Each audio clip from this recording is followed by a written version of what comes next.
One of the things that you have to think about here is the target surface is not technological, it's human.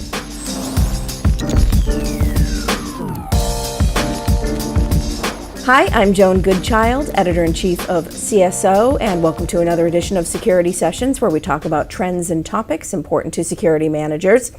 The security world is still buzzing after news that more than 500 million user accounts on Yahoo were breached sometime in 2014. Our guest today is Kevin O'Brien with Great Horn, and he's here to discuss the implications for the fallout of that, as well as what CSOs can learn from the breach. So welcome, Kevin. Thanks, Joan. Well, can you tell me a little bit about Great Horn first? Sure. We're a cybersecurity company, and we're based on using machine learning and automation to detect highly targeted attacks that come in over cloud messaging systems. Mm-hmm. The most sort of ubiquitous of those systems is email. So we are partners with Microsoft, we work closely with Google, and we protect companies using that technology from business email compromise or spear phishing or whaling, different terms the industry is using to describe these kinds of attacks. So when we're talking about the Yahoo breach now, obviously specifically an email breach, that happened in 2014. Yeah. Over 2 years ago. Why is it still so time consuming, and why do we see these kinds of gaps in time between when it happened and when it's actually discovered and revealed? It's a great question. I think there are three things we have to think about when we look at this gap between the attack and when we actually can find out that it occurred and start responding to it.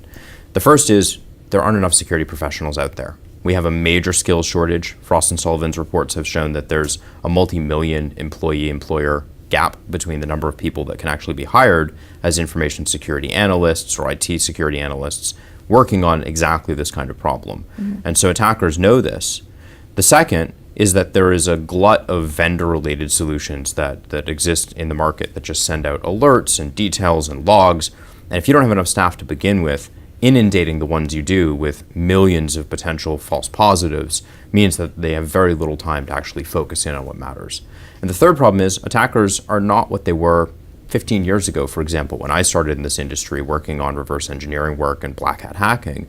We don't see attackers who are working out of basements of their parents anymore. These are professional criminals. They're very highly trained, and they're sometimes even state-sponsored, as we think might be the case with Yahoo. Right. And so they're not delivering low-grade attacks that are easy to pick up. This requires dedication, discipline, and experience. Right. Yeah, absolutely. I mean, the security industry has grown so much in the 10 to 15 years that we've seen an explosion in employment there, but there's not nearly enough, and that's also because the problems have only compounded over the past decade. So with those kinds of challenges in mind, talent shortage, sophistication of attacks, etc. What can a CSO learn from this? Is there something they can do now to change their security policy with this in mind? Yeah, so remember that this is an email-based attack.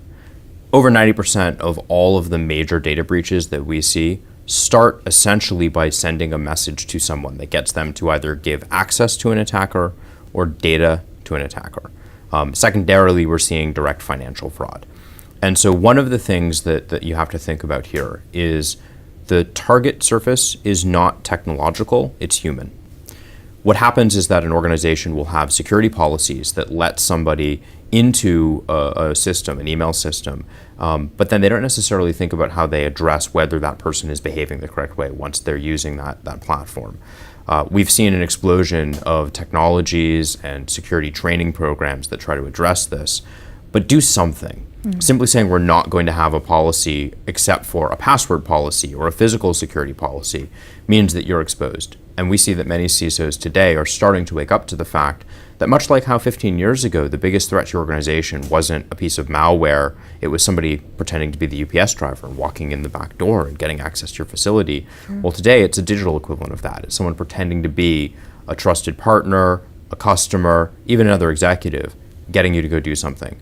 And so I think the Yahoo breach will expand the threats that we see coming in over that system, but the response needs to be a combination of things that address the skills shortage, look for automation, look for ways that you can beef up the technological security around your email, sure, but also the human component. How do we think about taking that burden and making it something that everyone inside of the company understands and responds to? And talking about expanding those threats, I mean, obviously this information that was gained through this breach will probably be used for even years to come, and phishing attacks and other ways to gain access to data.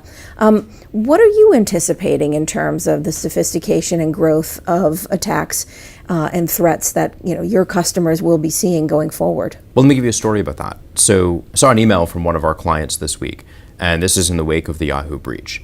And someone had taken the name of their chief executive officer, and it was not the name that they actually associated with the professional account that this person used, but rather it was the display name, what you see if you look at mail on your iPhone, let's say, where you're not looking at the email address, you're just seeing, oh, this is an email from Kevin, or this is from John. And it was the same display name that this individual's personal email address used. And they had gotten that, we think, from the Yahoo breach. This executive had a Yahoo account, and at some point in time, they'd stopped using it, but it had a lot of information about how to pretend to be that individual. And in the last 4 days, they got a dozen different impersonation emails from this potential attack vector, this idea of spoofing the display name, being sent to various members of the executive team. And this is a healthcare company, and they were looking for personal health information, which would indirectly then be of high value because you can resell it. Right. This is the legacy of something like a breach that's going to steal personal consumer Yahoo email addresses. It gives you enough information to pretend to be an executive somewhere. Right. Wow. Terrifying. It can be. All right, great. I want to thank Kevin O'Brien from Great Horn for joining us today. My pleasure. And for more on phishing, and we've been also covering the Yahoo breach extensively in news, check out CSO Online. That'll do it for now. I'm Joan Goodchild. Thanks for watching.